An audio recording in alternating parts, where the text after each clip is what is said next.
My name is John Daly. I do teach here. I've taught here a long time. In fact, long enough that people walk in sometimes and say, my mom or dad was in your class. I thought to be a midlife crisis moment. It wasn't. I cannot wait for somebody to walk in and say, my grandparents were in your class. Why? Because I get the dream of any true faculty member, which is great parking. Roll them in. I teach a couple classes. One class I teach is something called Advocacy.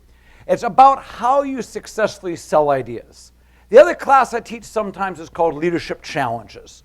In that class, I'm interested in one very basic question. Why is it that some people are more successful than other people within organizations? Look, the truth is some people simply work so they can afford to live. That's fine. But some people want to climb that proverbial ladder of success. My question is, how come a few make it and most don't? Footnote, there is no ladder of success. It's a very greasy pole. But how come they get? My methodology is simple. I go to successful people and say, how come you're here? Now, some will say I'm here because my mother created the company. That's why I'm here. Legitimate answer. Some will say, no one else wanted this job. Somebody had to simply step up and take responsibility. I cannot but immediately go, push it. Because I don't think anyone turns down $30 million a year in a Gulfstream 5 jet. Most look out the windows, and they all have windows, by the way, and they'll say something like this. I had extraordinary vision. And I cannot help but ask at that moment, which drug? Because I haven't had a vision since college, all right? The reality is what? I would hate for a CEO every day to come with a vision. So they come up with these wonderful, astute observations after they get past that kind of BS. For example, they'll tell you, never take a job where the guy before you has done great. Follow losers. Now think poor Tim Cook. I don't care how good he does at Apple. Understand he lives in Steve Jobs' shadow.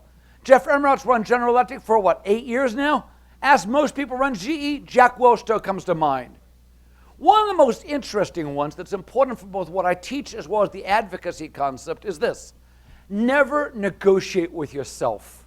Never negotiate with yourself. You talk to almost every one of these very successful people, they say that's the single biggest mistake we make. We spend too much time talking ourselves out of deals. So who would like to buy a really nice car if money were no issue whatsoever? What would it be? Nicest car you can imagine. What would it be? A Mercedes. Very good. What's the best Mercedes in the world cost? I'm a professor. I'll never know the answer. What's the best cost? Give me a rounding. Within rounding. How much? $250. You know, Wayne, you have an absolutely wonderful year in your company. You get a huge bonus at the end of the year. $210,000.54 in cash in a paper bag. Now you're driving home that night. You go by that Mercedes dealership. There is the car of your dream with $250K soaked in the window. What's the mistake most of us make? We keep driving. Don't have the money. I can't get the car. What every one of these very successful people say you must do is walk in with your paper sack. I got $210,000.54. Do you want to give me that car for that amount of money? Now, no probability to laugh hysterically and kick you out. But who knows? They haven't sold a car for 6 weeks. There's a new model coming in next week. They have a huge sales competition. Look, I can 100% guarantee you won't get the car if you don't ask. There's at least a slight chance that you'll get the car if you do ask. When you ask people what limits people's success more than anything else is they literally talk themselves out of deals. If you want the promotion, ask for it. If you want the change in jobs, ask for it. If you want a raise, ask for it. What's the worst they're going to say? No. Who's happily married here? You used to know. You're used to it. Accept it. All right? You can cope with it. All right? Some of these are very small things, but I find them just as interesting. We actually now label them in academics asymmetric behaviors. Because if you do them right, no one notices. If you do them poorly, though, it becomes almost a huge problem. So, Ed, we meet for the first time. What do we say? Nice to what? Nice to meet you. Never again as long as you live. How could you forget me? I thought we had this great relationship. How many of you said nice to meet you to somebody before and they say, don't you remember we went to school together, we used to be married? I mean, it comes back to haunt you, doesn't it? What do you want to say instead? Nice to see you, good to see you, how you doing? Look, it's asymmetric. If you say nice to see you, how you doing, it works fine. Nice to meet you. How many of you actually had that problem? Who said nice to meet you before and it becomes a kind of weird thing after that, right? It's a very simple thing. What's another one? Who's happily married here? Who's happily married? Somebody must be happily married. Wife's name is? Basha. Haven't seen you for a while, Joe. How you doing? Great. How's Basha? She left me for Morris. I don't need that kind of drama. Honestly, I don't care that much. How many of you made the mistake of asking about spouses, asking about jobs, and you get this drama you didn't care about in the first place? Look, I asked, how's Basha? And he said, she left me. Now I got to sit down, act meaningfully interested in you for at least 20 minutes. A few deep, poignant sighs. I don't care that much. What do you say instead? What's new in your world? What's new in your world works just as well and doesn't run the risk of embarrassing anyone, right? If I said, what's new in your world, you can talk about anything you want to talk about without necessarily putting anyone in an uncomfortable position. Now, there are all sorts of these. I work with politicians a lot. I find politicians an absolutely fascinating species. They're amazing. Actually, the good ones are maybe a different species. And they have a lot of wisdom about these things too. What's one? I mean, for example, they always tell you if you're in a group picture, you always want to stand basically on the far left. Why? How do they name people? This person, this person, this person. You always be first named. Let's suppose you're with a fancy person, you're afraid they're going to crop you out of the picture. What's the trick? Always put your hand around the famous person's shoulder. That way they can't crop you out without having this weird hand dangling down. All right? I mean, I bet you've never even thought about that, but these guys think about this all the time. My favorite one, which you'll remember weirdly for years, I can almost guarantee, is this. When you spend enough time with politicians, they always give you one little secret. And it's always a weird way they introduce it. They say, there's one other thing you must remember. And I don't know what they're going to say already. They say, listen, anytime you go to the restroom, wash your hands, thoroughly dry them before you leave the restroom. How many do wash your hands in the restroom, please? Come on, cold and flu season, right? All right. How many of you sort of dry them and you come on and someone goes, how you doing? I can't touch you now, I'm too wet. Women, lotion your hand in the wintertime is just creepy. All right. You see, these behaviors are not things that if you do well, no anyone notices, but if you do them poorly, they become what? Scandalous in some ways. So that's one research area. Now, all of them tell me one thing is absolutely critical if you're going to be successful as a leader. You've got to sell your ideas. Leaders have ideas, and they've got to sell those ideas. Who's, by the way, a background who has a technology background? Any former engineers here by background? It's so sad. It breaks my heart. It breaks my heart. You once believed the laws of physics ought to apply. Who has a financial background, numbers background? It breaks my heart again. You once believed all the numbers say we ought to do A, we'll do A. How many of you discovered that oftentimes inside companies the laws of physics are violated? All right? That sometimes all the numbers say we do A and we end up doing B. You see, we used to think there was statistical main effect for the quality of your ideas. A good idea would, of course, win out of a bad idea. Of course. How many of you are burned out enough, cynical enough to understand that's not always true? That sometimes a really good idea goes nowhere and a bad idea prospers. What we've discovered is absolutely critical is a second dimension, which we call advocacy. It is your ability to market, sell your ideas. How many understand an idea goes nowhere unless somebody can actually market it inside an organization? The internal sell always precedes the external sell. Now, professors, if you remember school, always like these two-way boxes. Box number one, you have an atrociously bad idea and you can't sell it. That's a lucky break for everyone in the company. Box number two is more frightening. Box number two, you have an absolutely idiotic idea, but you're able to sell this idea. Who's been down this pathway before? We know it's dumb, but some consultancies sold it to our bosses and off we go anyway. It's a huge wasted investment for the company. I mean, they're classic cases. Who remembers New Coke? Now remember, no, don't laugh. New Coke was sold inside of Coca-Cola before it hit the marketplace. Coca-Cola did it last December with the white cans. How many of you understand that idea of white cans seemed like a good idea within Coke? It did terrible in the marketplace. Gap, 2 years ago, introduced a rebranding exercise. $28 million spent on rebranding. How long did it actually last in the marketplace? 3 days.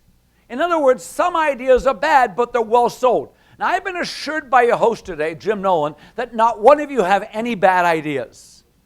So box number three is the most frightening one then. It's when you have an absolutely brilliant idea. An idea to make the organization incredibly successful, make the company very wealthy, but you're unable to sell this idea. That's when companies lose huge opportunities. History's filled with these examples. Who created the first minivan in history? Modern history, Volkswagen early history, but modern history, Ford. Actually, Ford did create the first one conceptually. Who was the first one to actually manufacture and sell them? Chrysler. A guy named Hal Sperlich at Ford came up with the minivan concept 8 years before Chrysler ever came up with one. The problem was this. Who's worked in big companies? Who's worked in big organizations? You understand this. Henry Ford Jr. despised Hal Sperlich. Henry Ford hated Hal Sperlich for some reason. Would never fire him, but didn't like him. Every time Hal Sperlich's name was mentioned, Henry Ford just shut down.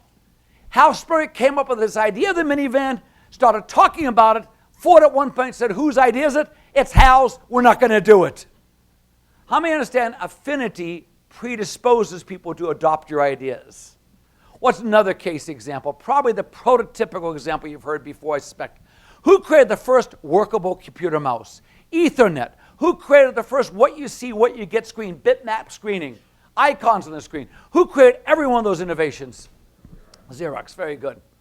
Now, Xerox never commercialized most of those innovations. Question is, why did they commercialize? 3 reasons that all apply to what I study, and I think to your business as well. Reason number 1, internal political turf battles within the company. Who owned computing? Who owned office products? The Dallas Office Products Division says we own office products, not these guys in Palo Alto who are working on these strange PCs. They had actually bought a mainframe computing company in San Diego about the same time. The politics was who owned computing. Oftentimes, turf battles really stop ideas from growing. Second reason is even more interesting. How does Xerox to this day make money? It's a very simple business model. What is it? Click, ka-ching, click, ka-ching, click, ka-ching. Every time that photocopy goes click, they go ka-ching. How do you make money on PCs? You see, in every company, there is a dominant way we make money. And if you come up with a concept that doesn't match that dominant model, there are natural antibodies within the company to that venture. Perhaps the best modern example, who created the first digital camera in modern history? Kodak did, very good. A guy named Steve Sperling, who as of a week ago was still an employee at Kodak. Now understand, when he created it, there were 95,000 people working at Kodak. They're all film and chemistry people. He will tell you to this day, if he came in this room, he said, my biggest mistake pitching this proposal was every time I went to a meeting, I called my digital camera a filmless camera. Oops. What do people think? A filmless camera. Why would we want that? Our whole career is based upon film. You see, there are people who actually don't recognize the dominant model says we do this and we don't do that, and thus when you propose that, you get pushback, don't you? The third reason is the most important to me, though. The Xerox technologists who had great ideas didn't think it was their responsibility to sell those ideas. They built the prototypes, they wrote the white papers, but they said it's up to the basic execs, okay, if you will, in Connecticut to make a decision about what they're going to do. The argument I make with every company we work with is this. If you have a good idea, it's not sufficient to write the proposal. You've also got to market it within your organization. It doesn't matter if you have brilliant ideas. If you can't convince your leadership, it just simply doesn't count, does it? Leaders have to sell ideas to their employees, but employees have to sell ideas to their bosses. Our goal is to get the green box right there. How do you get there is what we want to talk about briefly today. We know people can do it. We have lots of examples of people who have been successful selling ideas. Sometimes they're very simple ideas. We're talking Xerox. We're talking huge ideas. But for example, at Dell a number of years ago, one woman, it took her 3 years to convince Dell, when every product gets a number, you know, every computer has a number attached to it, she said, why don't we change from only numbers to numbers plus letters? How many understand how simple that idea is? So rather than have 2, 1, 3, 4, 5, 6, 8, 9, you'd have what? 2, 3, N, O, P, K, V. Why are letters better than numbers? There are more of them. You have 26 integers, don't you? Understand, otherwise it gets too long. That's why Texas license plates are designed that way. It took her 3 years to sell that idea. It seems so simple, but how many of you said even simple ideas in organizations oftentimes have a hard time prospering? So what we're going to talk about briefly is what the research tells us it takes to get to this green box. It's basically a 4-step model. The first step of persuasion is very simple. You've got to create a need. You've got to create a need. I don't like this, but the secret of change is very simple. No pain, no change. Look, you're in an airport. You have a headache. You'll pay anything for an aspirin. Most of us don't say, damn, I need a vitamin right now. Understand, we want aspirins more. Pain matters. So how do you create pain? One way to do this is to answer a very simple question. Answer the why now question. If you want to be persuasive, you've got to convince people there's a reason we need to do it right now. Who's worked in large organizations in your life? How many understand oftentimes there's huge delays on things? Look, if we didn't do it 4 years ago and we're fine, why do it now? If we could wait 3 years, why do it now? Great leaders have to convince people this is the opportune moment. We're not going to have another chance if we don't do it right now. There has to be a why now for anything important. Indeed, everything important in your life is tied to a why now. How many of you voluntarily changed jobs before? There was a why now for that, wasn't there?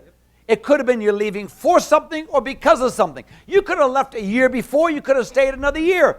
But there was some moment where right now is the must moment to do it. The answer to the why now question is your persuasive case. You've got to be able to explain to people this is the only time we can do it. You also got to know basically who decides, who makes a decision about something. I always tell people we make a huge mistake. We always focus on who can help us.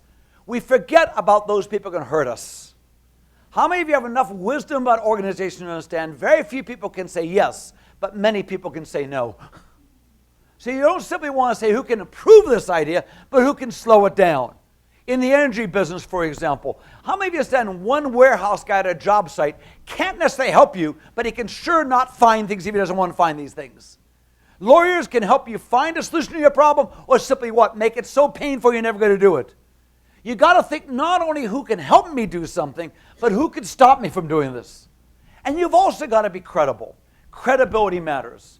How many of you understand you cannot separate the dance from the dancer, and you cannot separate the proponent from the idea? What's that mean? Many of you have had this experience. You have a great idea, but you say, I'm not the right one to present this idea. It's got to be somebody else because we have history, because I don't have the degree necessary for this. Understand, we do get typecast in organizations very quickly. What's the case in point? Who is an engineer by background? You may not do any engineering, but how many understand in some companies it gives you extra credit points automatically? Just simply having that gives you extra credit points. It builds your credibility. You can talk about some things other people can't talk about, can you? Who's ex-military here? It gives you extra credit points now. Won't give you credit points 10 years from now probably again. But right now, it gives you extra credit points. By the way, what you did in the military has nothing to do with what you're doing now. But you drop it, guess what? It gives you extra credit points. Why I tell MBAs sometimes you want to go to a prestigious firm initially is not because it's the best place to go for the long run, but it gives you 15 minutes of credibility when you walk in a room. If you work at Goldman for a few years, work at McKinsey for a few years, understand wherever you go after that, you can leverage that for extra credibility for 10 minutes. Credibility matters when you're creating that pain. Second thing, you've got to offer people a plan. You've got to offer people a plan. Now here's the biggest mistake most of us make. We offer a plan before we create the need. And as a consequence, we always get beat up. How many seen somebody go in a meeting and say, I want to do this, and people say, we don't have the time, we don't have the budget, we don't have the people, and they're going, wait, let me explain why. What you always do is you get people on the edge of their seat with the need statement, saying, we are so screwed, and then you say, and I have a great solution for it. You knew this when you were 15 years old, right? You were 17 years old, rather. You wanted to borrow the car from your mom. You didn't say, Mom, can I borrow the car? You said, Mom, what's for dinner? There's nothing. You want me to go to the restaurant place and buy some food? Sure. Okay, I'll go. I'll be back in 12 hours. What you did is you had to make your mom feel some pain before you sold your plan. Had you simply said, I want to borrow a car, she says, no, you can't. But by creating the pain, you got people's attention. What do we know about the plan? First, the easier an idea is to implement, the more easy it's sold. How many have said some projects are too complex for people to deal with? What happens is they get lost in it. There's too many departments involved. Interesting enough, we discovered if one unit is involved, it's easy to get a change done. If you have multiple units, you actually run into much more difficult things. A dispersed team is actually harder to sell an idea to sometimes because people aren't around each other enough. You've got to make it easy to implement. If you can show people there's an easy way of doing it, people will pay more attention. Secondly, you want to always, when you're explaining your idea, give people multiple examples. This is a fascinating area of research. Understand the mistake most of us make is when we're explaining something, we give people one example.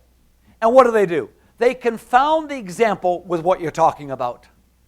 Think about this. Who remembers word problems in high school math? Who liked word problems in high school math? There's something deeply wrong about the three of you back there, all right? They never told you to do one problem. Why? Because you would actually confuse the problem with the concept. But by doing a series of problems, you got the underlying concept. Look, I'm trying to explain the principle of the lever and the fulcrum. I show you somebody trying to get a tree stump out of the yard using a lever and fulcrum. You say, oh, it's something you use in your yard. Then I show you a teeter-totter with two kids on it. That's also lever and fulcrum. Do you get the idea? When you give people multiple examples of what your plan is addressing, they understand it better. What's a classic case? Who remembers Six Sigma? Six Sigma is a process analysis. The biggest mistake proponents of Six Sigma made is every example they gave was a manufacturing and logistics example. We make widgets or we ship widgets. How many have said Six Sigma is math? You can use it any place you want in an organization.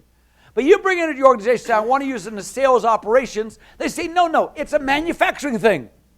If the proponents had been smarter of Six Sigma many years ago, every time they did a training program for executives, they would have given you a logistics example as well as a sales example. They would give an HR example every time they gave what? A transportation example. You see, multiple examples help people understand concepts. Thirdly, the more media you use, the more effective you are in today's world. The reality is, guess what? We think both in our ears and in our eyes. Who has young kids or young grandkids? Just between us, whether I read or look. Look, we're moving back to looking. We are moving back to looking very quickly. How many think I'm right about that? And there's nothing wrong. I love to read. Look, I'm a professor. I write books. I love reading. But the reality is, how long has this species been reading? Not very long. Indeed, of the whole world's population, we estimate something like 84% of them were illiterate in 1900. Reading is a relatively new thing. How long have we been looking as a species? Our brains are trained to look.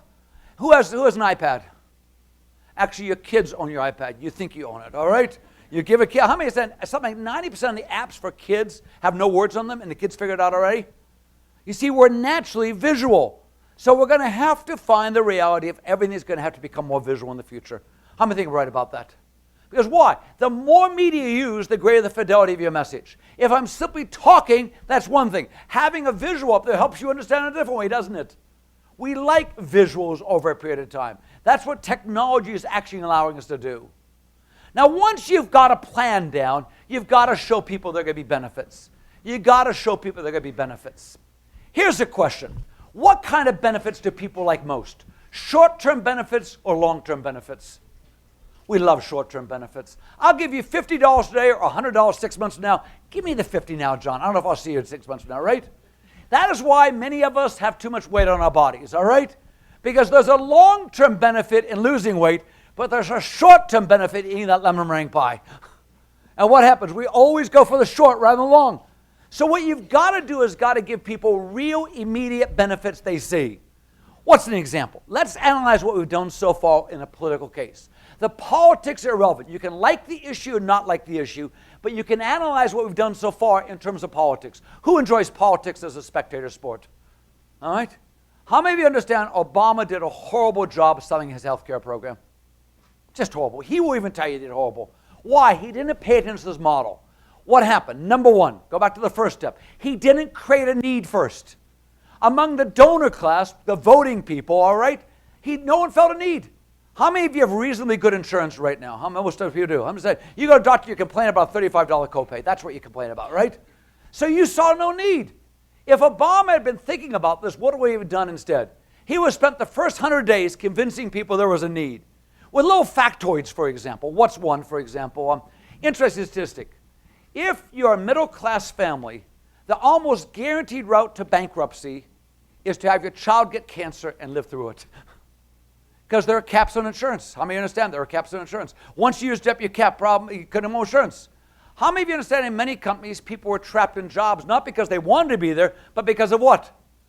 Pre-existing conditions. You couldn't move. Who has kids between the ages of 18 and 26? You got to love Obama's health care program. Why do you have to love it? Keep on insurance. You see, 4 years ago, if your kid decided to take that famed gap year out of high school and they decided to take a motorcycle trip across the world, how many understand you were scared to death every minute? I mean, 1 out of every 9 kids graduating from UCLA back about 3 years ago with jobs had no health insurance. Small and medium-sized companies weren't offering anymore. What he didn't do is he didn't do that. What he did is he talked about his plan. The Republicans did an absolutely brilliant job of killing a lot of the plan. Why? What did they talk about right away? The plan. They ignored any need statement alone, and they went right to the plan statement. And they got everyone involved in the plan. No one felt the need, so it became a plan debate, right? How many understand Dodd-Frank is actually more consequential than Obamacare is, financially in many ways? How many think I'm right about that? That sold easily. Why? Everyone felt in their minds the banks had screwed up. There was a lot of pain going on.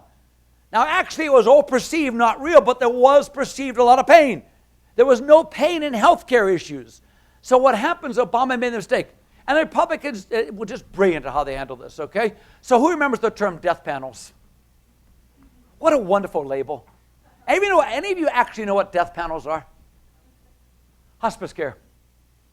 If you have an older family member who is very ill and is not going to get better, at some point you make a decision on whether you want to continue treatment in the hospital or move to hospice. That's what death panels are. And not a death panel, it pays for counseling by a minister, a priest, a doctor, a nurse about that experience. That's all it is. It's counseling. It pays a certain amount of money to pay the counselors so they can help you work through the process. There's no funding for that because the Republicans brilliantly built death panels in, right? They talked about the plan. And here's the third thing. Where's the immediate benefit in healthcare with Obamacare? Unless you have a kid between the ages of 18 and 26, you see no impact whatsoever for healthcare. Understand what happens. Does anything change with your doctors? I don't think so. Understand, there's no immediate payoff. So Obama blew this idea. Now, you can agree or not agree with the idea concept, but the persuasion exercise was horrible when you think about it. Now, when you do this, when you're showing benefits, there's one key thing you got to give everyone. It's the WIFIT. What's WIFIT stand for? What's in it for? Them. Not what's in it for me, but what's in it for them. WIFITs are everything. What do we understand? Number one, your WIFIT is not their WIFIT. What excites you is not necessarily excite somebody else. I live in a university filled with some of the smartest people in the entire world, and I sometimes sleep during their presentations. Because how many of you seen an engineer, a chemist, fall in love with a slide? I mean, who remembers your math professor saying, I'll leave the proof to you on a Friday afternoon. Give me a break. Now, they might do this. No normal student would. You've always got to show there's something in it for them, and it's not necessarily what turns you on. You know, little kids will give you a gift they would like to have. As we grow older, hopefully, what do? We figure out what the other person wants, even if we don't want it. Secondly, different people have different WIFITs. What excites one person about an idea doesn't necessarily excite another person about the same idea. How many of you recognize who has more than one child? How many of you are amazed they came from the same genetic pool? How many of you, who has a brother or sister you know you can't be related to, but you're afraid to ask? Why? Different people are enthused by different things. And the challenge of persuasion is the ability to read people's WIFITs. If you look at anyone who's extraordinarily good, they will sit in a meeting and somehow when they're talking, they'll figure out your WIFIT, and they'll figure out your WIFIT, and they'll figure out your WIFIT, and they'll somehow adapt what they're talking about so each of you at some point are nodding away. Footnote, what does it lead you to do? When you can, sell an idea one-on-one rather than mass market. Most smart leaders never sell any idea in a meeting. Everything's decided before the meeting happens. So I think I'm right about that. Indeed, the more important the issue is, the more it's been resolved before it ever comes to a meeting. Why? When you work door to door, you can address different people's WIFITs individually. But when you go to a meeting, how many of you seen somebody lose total control of the issue at a meeting? Because what? Your WIFIT is contradicted to his WIFIT.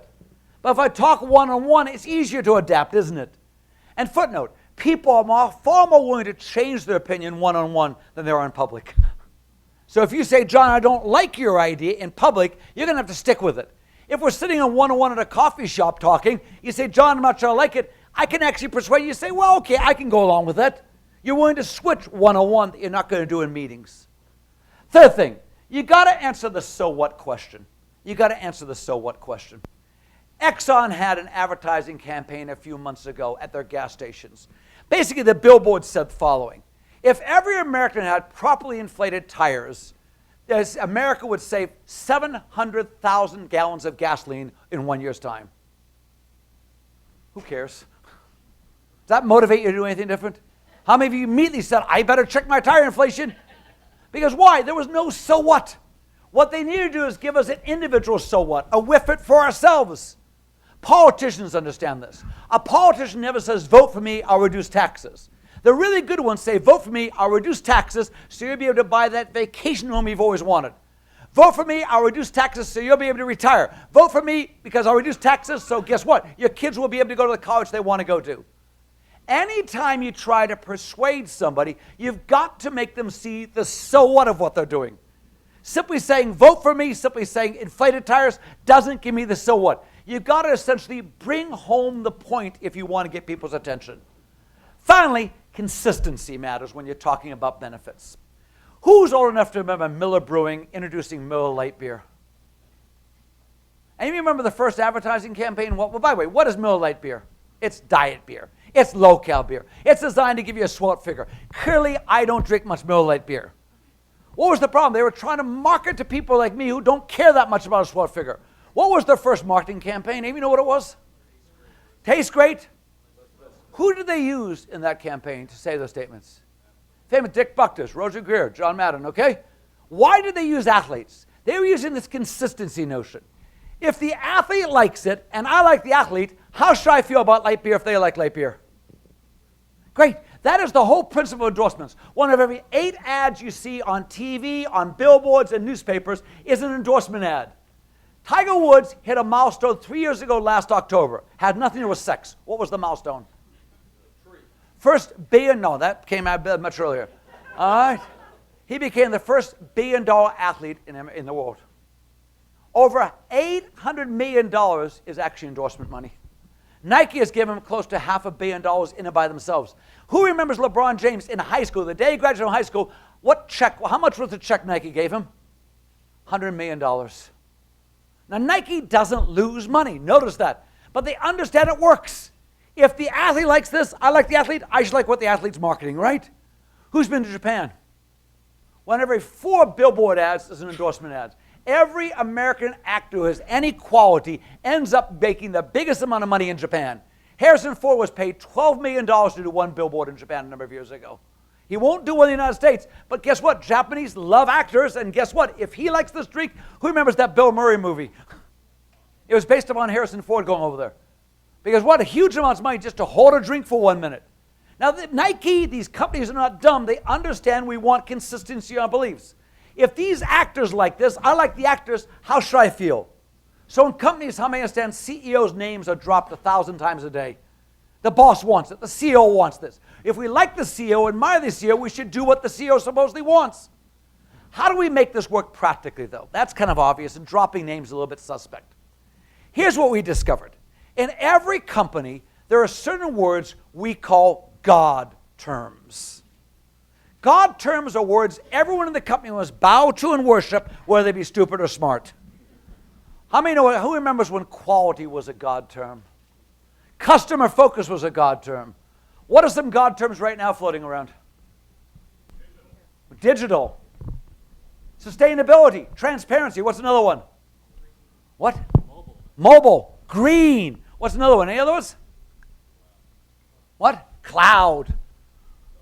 Now, next time you want to sell an idea, I want you to superglue it to a couple God terms. What do I mean? I'm proposing this idea to say, as part of our quality initiative to build greater customer focus, we should adopt my idea. Now, you think my idea is absolutely stupid, but you're in a rhetorical trap, aren't you? Because if you come and say, John, I don't like your idea, say what? You don't like quality or you don't like customers? How many of you sat in a room and watched your pocket get picked by somebody doing that technique? You know it's dumb, but they superglued a couple God terms. Who has teenagers? You've heard this 1,000 times. Mom, Dad, don't you trust me? How many of you teenagers are on God terms? Now, you should be like my mother. My mother said, John, I don't trust you. I'm going to touch you to make sure you're real. The definition of a teenager is one subword, liar. All right? But most people aren't. They'll get into this debate. Well, we trust you. It's just your friends. Which friends? I'll tell their parents. How many understand everyone uses God terms, don't they? If you want to be successful, hook yourself to a God term. We don't know what the God terms in the next election will be yet. What was Obama's God term in the 2008 election? What was it? Hope or change. What was McCain's? No one can figure out. What was Bush's God term in 2004? Terrorism, security. What was Kerry's? No one had any idea. Interesting enough, the politician that wins always gets a God term because they hook them, they wrap themselves in this God term, don't they? Jobs might be the God term this year. Who knows what's it going to be, right? But you find the right God term, you get leverage automatically. Footnote, how do you fight a God term move? If I say my idea is the quality idea to build greater customer focus for our organization, how do you fight it? How do you think my idea is stupid? How do you fight it? I said superglued. Just simply superglued. It's bonded. You cannot separate it. You found a new God term. An example. You want to come up with a competing God term. John, I agree yours is a quality idea. You agree it's a customer focus idea. However, I believe we have an ethical, a legal, and a moral responsibility. Now the battle is pitched. Now it's a fair battle, right? You want to fight God terms with God terms. You say, give me a good business example recently. Who remembers a year ago last December, TSA started doing what they call invasive searches? Try this. Don't touch my junk. Who can remember this? Don't touch my junk. And what's TSA's God term? I mean, TSA says what? Thousands standing around. But what was the God term they used? Terrorism, safety, right? It all stopped about 5 days after it began. Why? CNN was broadcasting, from Denver's airport, talking to a man with triplets, young triplets, 8, 9-year-old triplets, girls. Some TSA person is actually intensely groping the 9-year-old girl. And the person, CNN says, what do you think? And the man says, any place but in this airport, that woman would be convicted of sexually abusing children. She'd go to jail for 20 years and be registered as a sex offender list for the rest of her life. The government should not be doing that. TSA immediately said, within 4 hours' time, under 12, we don't fool with them. Which, by the way, makes the whole thing irrelevant, doesn't it? You see, a God term of safety is hard to fight unless you come up with what? Child abuse. Understand at that point, the TSA agents would have rebelled doing it too, wouldn't they? What you want to do is you want to come up with a competing God term every time. Now, who has kids again? This makes the entire day worth it. When your lovely child says to you, Dad, don't you trust me? Think back to me and UT for 1 minute, and then smile and say, honey, we love you. That will piss them off to no end. God, they'll be so pissed. They'll hate you for days. But it works. They can't say you don't love me, right? So now they're stuck. Love versus trust is a fair God term battle, isn't it? See, this is practical stuff. You might have thought you got accounting stuff today. You're not. All right. Finally, you've got to do the 4th step. The 4th step is the most interesting one because it's actually relatively recent in the research. Listen to this carefully. People fear regret much more than they're excited by opportunity. People are far more afraid of losing out than they are getting. Losing $50 feels worse than finding $50 feels good. What do I mean by that? What's a classic example? Who does have young kids? 4, 5, 6-year-old kids? You have 4, how old kids? 4, boys or girls? 6-year-old girl, 4-year-old boy. You had this conversation, I bet, last year. If not, it's going to be happening in about a week or two's time. I can almost bet it's going to happen. You and your wife are talking what to do for a holiday this summer. You say, look, I'll tell you what, it's awful hot last year in Austin. Why don't we go someplace cold? I mean, Vancouver, Banff sounds wonderful, okay? Halifax is supposed to be great. Hey, Iceland literally sounds cold. And your loving wife will say, yeah, you're right, we probably should do that, but what do you think about Disney? You say, I don't want to go to Orlando in the summertime. And she'll say, yeah, but if we don't go this year, she'll be too old to enjoy it next year. Right now, she still thinks she's a princess. She carries a wand around, has a crown on her head sometimes, right? How many understand Disney parking lots are filled with hundreds of thousands of people who don't want to be there? Who agrees with that statement completely, all right? But you don't go because you want to go. You go because you're afraid that if you don't go, you'll miss out on something. Disney sells regret. Look, it does. It sells guilt and regret. All right? Seriously, I mean, think about this. You know, we always talk about the cost of investing. There's also the cost of not investing. Ever thought about that? And what you need to do is not simply say, yes, it's going to be expensive to do this initiative, but if we don't do it, there won't be another time to do it. We've got to take advantage of the timing issue right now. This is a moment, wonderful opportunity right now we're not going to have again. So how do you do it? Prepare around people's objections. Who took a presentation skill class when you're at college? I may relieve some of your anxiety. Presentations are going away in companies. No one gets 40 minutes anymore to talk. What happens is you walk in and what's an exec say? Listen, I've already looked at your slides. It's got a few questions. How many see that happening more and more? Presentations are going away very quickly. Today, your measure of expertise is not that you can present. It is indeed instead how you answer people's questions and objections. Look, you raise a question, I can't answer it. You raise an objection, I fumble that too. It becomes a veritable feeding frenzy in most organizations. Alternatively, I answer your question brilliantly and I parry your objection even better. What do people say? Leave him alone, he knows his stuff. If you really want to be more effective, start building every pitch around potential objections. As a teacher, I'm beginning more and more to build what I teach around what I presume to be the questions I'm going to get. I mean, that's what the reality is nowadays. People want answers to questions. You want to use vivid examples, and here's the most important thing about any persuasion. Who's been around some successful leaders? Every one of them has many things in common, one of which is almost every one of them is a great storyteller. We are our stories. If you really want to be persuasive, you've got to become a good storyteller. Our families, who are over our families? What is a family? A family is neither geographic nor biological. A family is a collection of stories. Ever thought about this? Your inheritance to your children and grandchildren won't be money or land. I don't care if you become the wealthiest person in the world, because UT will find you and take it away from you if they can. All right? But even if they take all money, you still have one ultimate inheritance. What is it? A set of stories. Who does family reunions? The storytelling sessions. Half the stories are never true, but over 5 generations they became true, haven't they? Organizations are stories too. Who remembers joining a company and not belonging right away?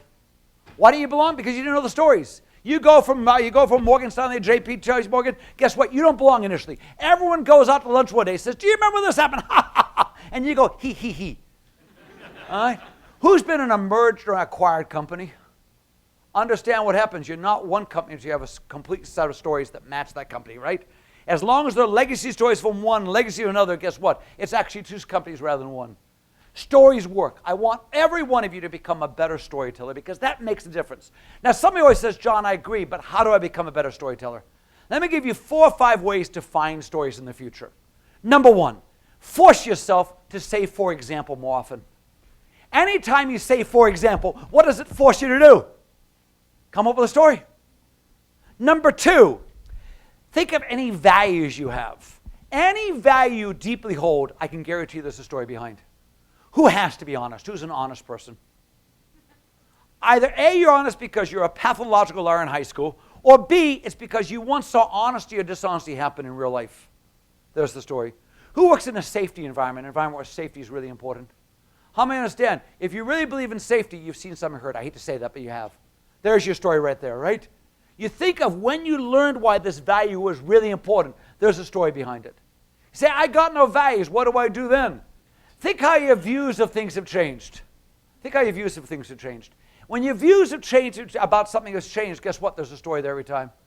What's that mean? How many of you have how many of you heard people say, most of you went to UT, how many heard people say, you don't want to send your kids to UT because they'll become too liberal? Who's heard that line before? I guarantee it's not true. We don't make people liberal. We make them apathetic. So we're good at we make apathy. By the way, how many of you think you became more apathetic by the time we left UT? You know, you became less sure. What do I mean? Morris, you're in college again. Redo the experience, okay? When you're in high school, you hate these goth people. They wander around with metal over their body, black stuff on them, okay? It's like that. Tattoos everywhere, right? You say, I don't want to be. You arrive at UT, you check into just a dorm your freshman year. Guess who your new roommate is? A goth person. Call home, Mom, get me out of here.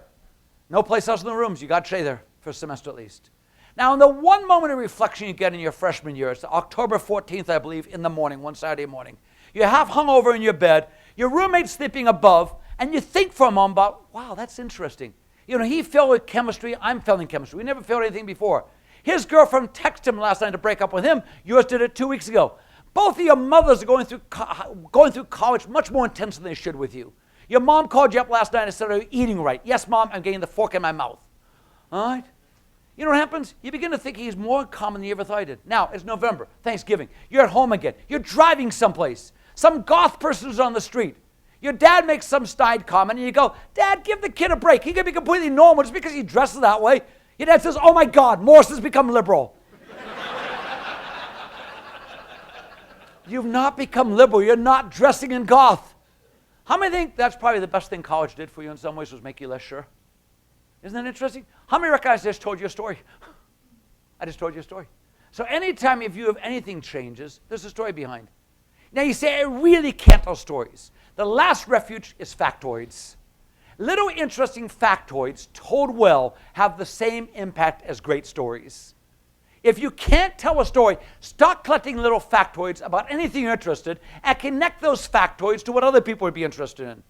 So here's a trick every speechwriter knows. If you're stuck for a factoid, simply go to the web and look for everything famous that happened on the day you're giving that speech. You'll find one or two famous events that day you can somehow connect to your message, can't you? And what do people say? Damn, he knows a lot. No, you just look to the web. Seriously, how many of you have been in a meeting? The ultimate compliment you get from many bosses is this. They'll say, how do you even know that? When you know something that surprises people, your credibility almost always goes up. So that's what we talk about in advocacy, broadly speaking. We'll do a whole semester on this, so you got 1 hour version of it. But let's see if you learned anything today. Everyone pair up. Everyone get a partner. Turn to somebody and say, you're my partner. State University, no threesomes. You got to have a partner. Everyone got a partner? I'll be your partner. I know you, pal. How are you? One of my favorite people. All right? Okay, I want one person in each partnership to raise their hand and say, I am partner A. One person in each relationship say, I am partner A. I'll be partner A, Paula. Partner A's, raise your hand like this.